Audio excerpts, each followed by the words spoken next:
Well, welcome back again, everybody, to Tony's Top Tips Workshop. It's this is just a little bit of a quick video. I said I've been asked to keep people informed of I'm going on with my brine shrimp actually. So it's been about 2-3 days since I set up the actual hatchery again. This morning I've come down and there was some. I've already taken some from the round flat hatchery and I put it into the first jar, and you'll see those. I'll show you those in a minute. And I've just been out walked the dog, and before I went out I switched the air supply off to the comb one actually, and I'll show you now that you can tell where the live brine shrimp are, because they're like an orangey colour, but you can also see where the eggs are that are floating on the top, the empty shells, but you can also see some eggs that are still on the sides and some eggs at the bottom that haven't hatched. Now this is what I was explaining to you about, is obviously once you open the container and air gets in, the percentage of hatching, it goes from 95% down, but you have to get into the jar, and as long as you keep it cool it shouldn't be too bad. But some of these eggs will hatch, but I need to get the brine shrimp out, the young ones out now. So I'll just show you the process that I go through in order to actually get the brine shrimp out. Right, here we are at the brine shrimp comb room actually. Now, as you can see there at the bottom here, because the air's been off and the light that was on the actual unit I put down at the bottom so it attracts them all, and you can see down at the bottom there you've got eggs that haven't hatched, because obviously they're not in suspension so they'll float down. The orange part is actually where you can see that the eggs, the orange part is the new baby brine. Then you've got a few eggs stuck to the side, but then on the top here you've got all the shells that have hatched, okay, empty shells. So what I do first is I take those out with a pipette and get rid of those, and then you can still see in the suspension there little ones floating about, you can see that. But the ones from I'm just pulling some more from here. I'll just put the light over. Right, you can still see in there, hope you can see them, little ones floating about. They're the baby ones, they're still pulling them in. And all I've done this morning is I took 2 of those out, absolutely full, and they've gone now into this. And I hope you can hope the reflection isn't too bad, but you can see them all in suspension. Now you can see at the bottom there a right little bit on the floor of food. Now that's there because when I've got them to this stage, when I first did it, I found that the baby brine shrimp didn't seem to be coming on that much, and I looked and there was some not really active ones, and I thought they're dying them, so I just added a little, right tiny little bit of food, and they just seem to come on. And as you can see there, there's thousands in there, and that's just from the flat one. But I'll show you what happens what I do now on the next process. Right, here we are. What we're going to do now is this locks on. There's this lid. Sometimes it's been on for a day, it's a little bit stiff.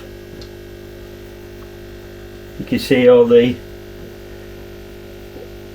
eggs coming out because there's no. There you go. I always give them a rinse once I've opened it up, but I don't know whether you can see that. I'll just take you over. You can see on top of that there, that's all the eggs. You can see some young, you see them floating.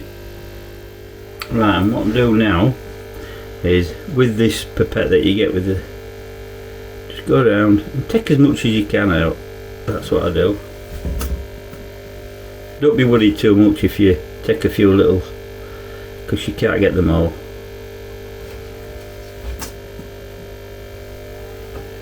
These are all the empty shell cases. You don't want that in. You won't get them all, so don't worry about it.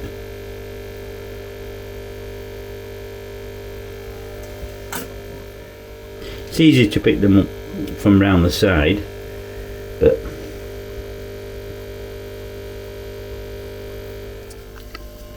right, the next stage is, as you can see, they're all coming down now. I've not got all the eggshells out, empty ones, but now what I do is I open this. You see,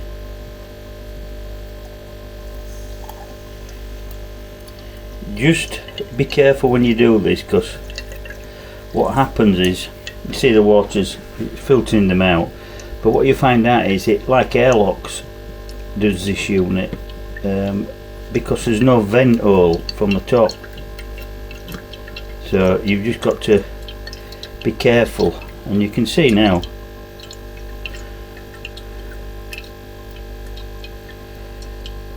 you see the clumps of the actual baby brine.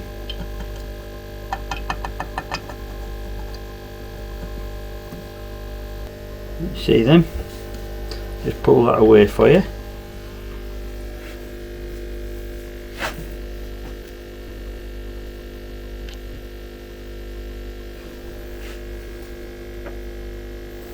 And you can see round here, round there, round there, there.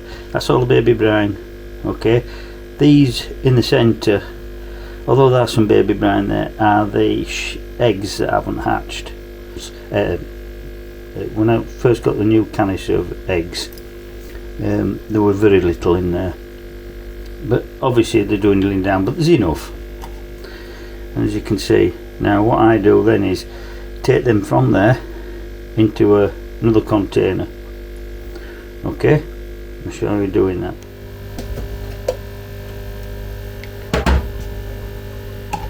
Right, what we do now, we've tipped it over, and then with the water that came out of there, and I just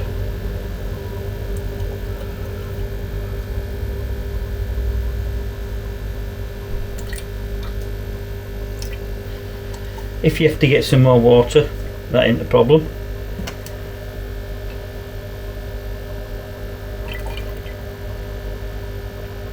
I found out most of these I'll be doing it, decanting again. Okay, that'll go back on there, that'll go back on the unit, and then I decant again. I've just decanted it again.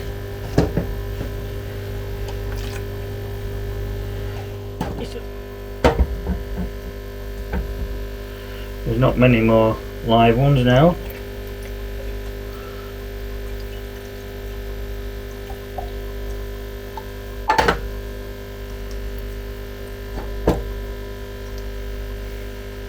As you can see, the filter is relatively clean. It's not worth worrying about too much of them, so I'll give it a rinse out.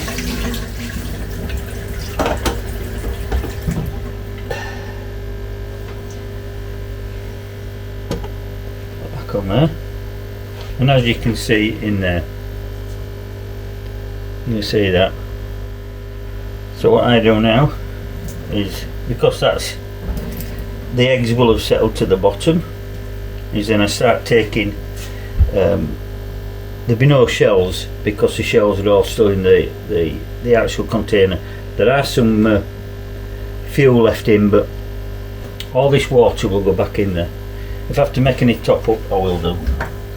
Give this a rinse out.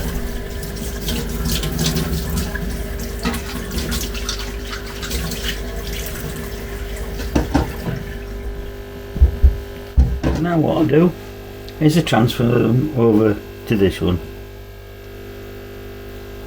So I've just filtered them back out with the fine mesh, and you can see they're all in there. So I'll just do that, and they all let go of the net. I'll show you in a moment. Can you see all those now? Thousands, absolutely thousands.